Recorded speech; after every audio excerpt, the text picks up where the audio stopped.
En termes de bouddhisme, l'objectif de la méditation est d'atteindre les jhanas.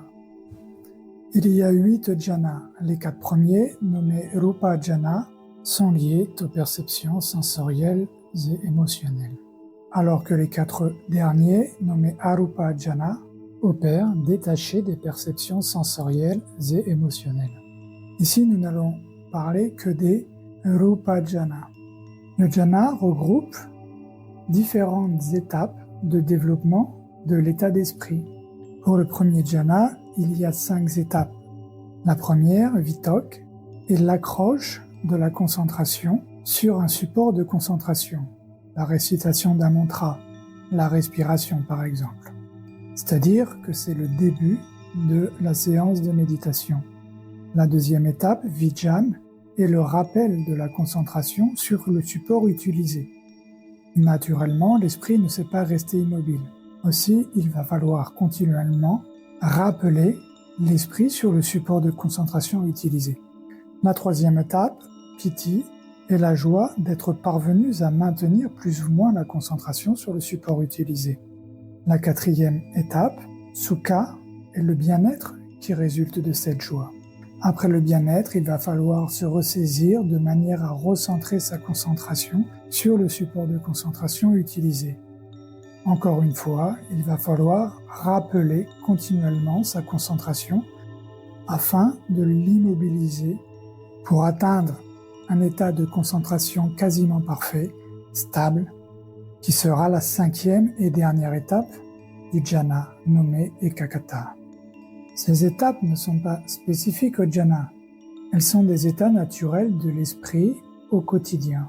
Par exemple, si l'on désire lire un livre, premièrement il y a l'intention, c'est vitok, l'accroche. Dans un deuxième temps, il va falloir faire l'effort de se déplacer jusqu'à la bibliothèque où se trouve le livre, c'est vijan.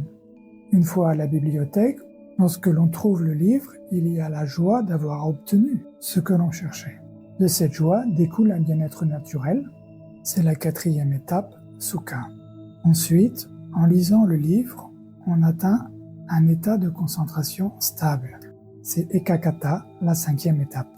Ces 5 étapes de l'état d'esprit sont animées au quotidien par les perceptions sensorielles, la vue, l'odorat, le goût, l'ouïe, le toucher. Zé ou les émotions qui indiquent les ressentis, zé les pensées qui résultent des souvenirs et de l'imagination. Cependant, durant les séances de méditation, l'esprit évolue détaché des perceptions sensorielles et des émotions, puisqu'il reste concentré sur un objet sans aucune attention particulière. Lorsque l'esprit est parvenu à atteindre la 5e étape, ekagata, l'état de concentration stable, et à le maintenir durant le temps nécessaire, il atteint un état de flottement, comme si le corps se trouvait en apesanteur ou tombait dans le vide. De la lumière peut apparaître. Cet état de bien-être particulier n'est ni plus ni moins que l'état de sommeil. Il est nommé par certains enseignements l'état transcendantal ou l'état d'inconscience subtile ou l'état d'absorption ou autre, suivant les écoles. En pali, il est nommé Bhavanga Sita. Du fait de l'intensité de cet état de bien-être, il est tentant de s'y prélasser et d'y méditer. Cependant, c'est une erreur de méditation car cela reviendrait à méditer dans l'état de sommeil, à avoir des visions ou des réalisations qui ne sont ni plus ni moins que des hallucinations ou des phénomènes résultant de son imagination. Ainsi, il va falloir au plus vite se reconcentrer sur le support de concentration utilisé de manière à reboucler une seconde fois sur les étapes du jhana jusqu'à atteindre une nouvelle fois l'état de concentration stable et atteindre une seconde fois cet état de sommeil.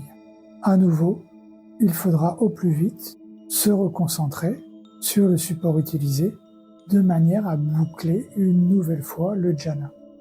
Accéder à l'état de sommeil via la méditation permet, à chaque fois qu'on l'atteint, d'éliminer les humeurs émotions liées aux perceptions sensorielles et par conséquent d'inhiber les étapes du jhana, ou encore les mécanismes qui animent l'esprit. Ainsi, au deuxième jhana, il ne restera plus que 3 étapes, piti, sukha et kakata. Au troisième jhana, il ne restera plus que 2 étapes, sukha et kakata. Au quatrième jhana, il ne restera plus que ekakata plus l'apparition d'une nouvelle étape, ubeka, où l'esprit se trouve dans un état d'équanimité. À ce stade, bien qu'il reste encore des perceptions sensorielles et émotionnelles, elles ne peuvent pas perdurer. C'est-à-dire que certaines pensées émanant des souvenirs apparaissent toujours. Mais puisque la concentration est extrêmement ferme et stable, ces pensées sont éliminées. Malgré tout, nous avons conscience de ces dernières. Ces 4 premiers jhanas ou rupa jhana sont les étapes de la méditation permettant de réaliser les mécanismes de son esprit. Méditer de cette manière se nomme la juste méditation ou samma samadhi en pali. Une fois le 4e jhana atteint, si l'on poursuivait en forçant la concentration à être parfaitement immobile, en inhibant la moindre graine de pensée, toute perception sensorielle et pensée résultant des souvenirs finiraient par devenir imperceptibles, et l'esprit basculerait dans l'état de sommeil durablement, empêchant toute réalisation vis-à-vis des mécanismes de l'esprit et exposant aux hallucinations ainsi qu'à des réalisations qui ne sont que les fruits de notre imagination. Ce type de méditation est incorrect et est nommé Miccha Samadhi dans le canon bouddhique.